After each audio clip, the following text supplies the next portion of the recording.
Good evening, Baldi parents. Welcome to the 2020-2021 Baldi school year. We're going to share with you all the things a sixth grader is going to need for the school year. I'm Mrs. Tye. I teach ELA and social studies. And I am Miss Toll, and I teach math and science. So there are some new things Baldi's putting into play in our new virtual world. In addition to learning how to get through school on the computer. Um, During their downtime on the computer, that time between 11:30 and 1 o'clock, we are offering some Baldi Clubs for the sixth grade. And it actually begins on September 28th, which is next Monday. This was rolled out today to let everyone know. That's why that date is there. In any case, there are many different clubs students can join. Some of them have to do with fitness. Some of them have to do with nutrition. There are some academic type things about a biography club, the history of music. And there are just many different clubs that the students seemed excited about this morning when it was presented by me and Ms. Toll to our advisories. So if the students are interested, they can just go to that website that you see there, or that link, and the password to get into it is Baldi6. And we highly encourage them to do so to meet some of the other sixth graders that are not in their class, and to be able to socialize with different people in a different setting outside of academics. Okay, so since I teach ELA, English Language Arts, one of those components is reading. We use the collections textbook by Holt McDougall. And I also use other resources. The textbook and many resources connected to the textbook can all be found online. We have been using them consistently so far in class. The students have been well versed in it already. So as time goes on, they'll get even better at it. All right, and the way reading class is devised, we have whole group instruction. I do small group guided instruction where I would pull a small group. There is independent work involved. And if your child is an English language learner, or receives learning support, those particular teachers may pull them out for some added support. Skills for reading we focus on. A huge thing we look at is citing evidence. Citing evidence is a major component to our text-dependent analyses that we write, and it is probably one of the most important things that we learn how to do in the sixth grade. Students will be reading independently. We will be close reading, which means looking deeper into a piece of text. We'll use context clues. We'll do a lot of analyzing and making inferences. Grading is pretty standard. We'll have tests, quizzes, exit tickets, text-dependent analyses, which will be counted for reading and for writing because it takes both components to really come up with that. So I think it's fair to share it on both ends of the spectrum. There'll be essay and paragraph writing in terms of reading. And then there's Achieve 3000, which is a program that we use throughout the school that helps boost reading skills and reading levels. And you'll find that students will be doing it frequently in their flex time work, not just in reading, but in social studies. It is available to be done in science and other classes across the school. What an actual text-dependent analysis is a 5-paragraph response to a prompt that the students would receive after reading a passage.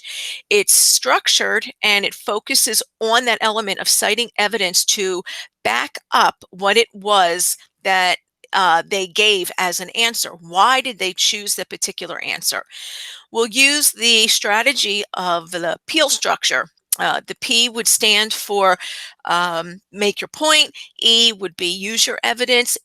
The second E is elaboration. Explain why that happens the way it is, and then link it all together because there's a correlation among all of those pieces. The rubric for this, we use the PSSA rubric, and you get a score of 1 through 4. Ms. Toll, if you want to advance the slide, thank you. We also have writing. This book that you see on the screen, this is the workbook that you could have picked up from the school if you have not done so already. There are still days, I believe there are Wednesdays, where you can still pick it up. And with writing, we look at a couple different types of writing. We will use this book, and other resources involved.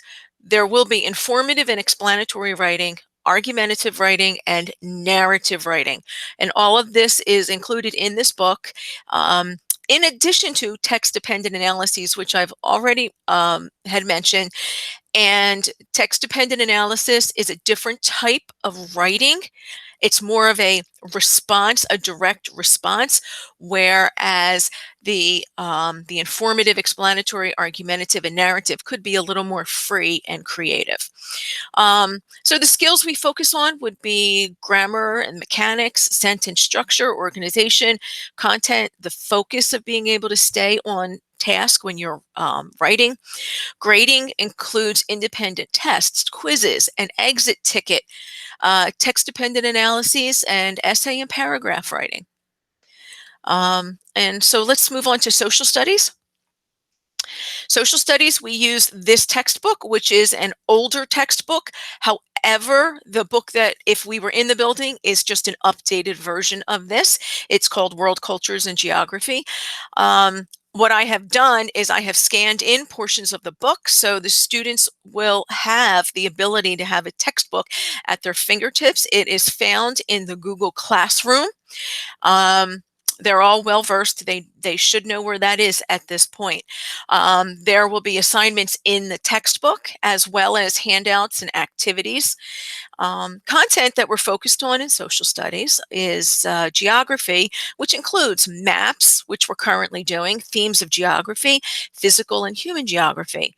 And then as the years goes on, the United States, Canada, and Latin America, primarily Mexico, in terms of the ancient civilizations of the Mayans, the Incas, and the Aztecs. And grading is the same across the board here with social studies. The only additional thing that I do add with social studies would be projects, because I think it definitely keeps the interest high to do a project and do research and really build on a concept there. So for as far as what I teach, this is what I have to offer you. Ms. Toll, what do you Thank have? you, Mrs.Tye. All right, so for math, I included a overview of our structure for each lesson with virtual learning. We start with an opening routine, and then we move into a formative task where students are working independently for a set amount of time, and then we share the responses in breakout rooms or as a whole group. And we will be using a lot of breakout rooms in math where they're working either with a partner or in a small group. So we really are enforcing the expectations for when they go to their breakout rooms that they are being appropriate, remaining on task. So this is something that we go over every day and hope that they are able to follow. And that concept also does apply to my class as well. Yes, all classes. They are awesome. So for after our formative task, we move into our guided math mini lesson as a whole class. This also can include breakout rooms or different ways that the class is interacting, like games and stuff like that, before moving into their flex assignment where they are working independently on their own. I let them know ahead of time when their assignments will be graded. So if it's an exit ticket, all of their math XLs will be graded. We have quizzes. We already took 2 of them. But not all assignments will be graded. I will let them know ahead of time. Our materials that we need is our math notebook. I did let them know I will be doing a notebook check when we return to in-person learning, so I encourage them to keep it organized. A Chromebook or technology to access all of our materials and resources, a calculator for some things, their math workbook. And if they don't have that yet, there are still, like Mrs. Ty said, Wednesdays available for pickup, I believe. For right now, if they don't have it, I do have the online version that I can assign to them. So whoever did reach out and let me know that they didn't have one, they have been assigned the online version. It is called Savvis. And also always a pencil to be writing in their notebook. We are doing some writing online on, it's called Jamboard. So some of those will be part of our grade as well. Things that we are covering right now would be positive rational numbers in topic 1, and then we are moving into integers and rational numbers. So right now we are multiplying and dividing fractions, and there are some other topics that we will be covering throughout the year. And let me chime in for just a moment as you move forward into science. I was fortunate enough to find a digital notebook. So my students are using a digital notebook, so they don't necessarily have to have a paper notebook there. We keep it on the computer. It's kept in their drive. They're able to find it in their reading Google Classroom. I love that. That sounds awesome. So for science, they do need a notebook. As of right now, it's just a hard copy of a notebook. I will look into this virtual notebook that Mrs. Ty is talking about. And I'll be more than We happy to share. we will be covering Earth's processes, water, weather in the environment, human impact on the ecosystems, and space science. Right now, we are still just going over general basics of science, like the scientific method. I included a grading scale that we've used in past years, but I'm not sure if we're using it this year for virtual learning or not.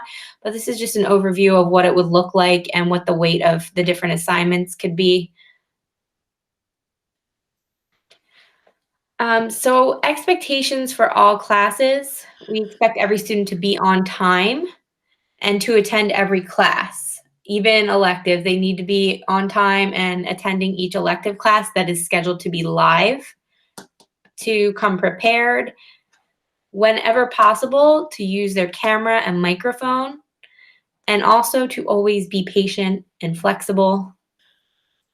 In this virtual world, there are many occasions where things just don't go as planned, and students may have to wait a moment for either me or Miss Toll or whatever teacher they have to write what has gone astray and to get things up and rolling.